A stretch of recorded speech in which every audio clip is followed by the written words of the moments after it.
Okay, alrighty, so this is kind of a hands-on video. I borrowed actually a Geiger counter, in my case a GQ GMC-500. And right now you see we have the Geiger counter running in my office, and it shows you the average CPM and the maximum CPM. So that's count per minute, the CPM, so it counts like radioactive particles per minute, and also it counts what you see here, the 0.00 microsievert per hour, right? So right now that's all fine as far as I've checked. So if you have 0.2 microsievert per hour, that's good. And I guess the range for the counts parts per minute, if it's below 60, as far as I know, it's all fine. So what I've did, there is actually an application for this which you can run on your PC. Then you can download actually the measurements you've taken.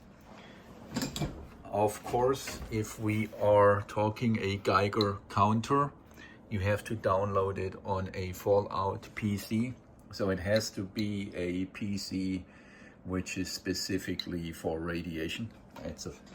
It's joke, it's just coincidence, of course. Now, you see we have the Geiger counter here, and then this would be the application. I tried to run it on my Mac under Parallels with Windows 11 installed on Mac OS. That did not work, so I had to run it on my PC.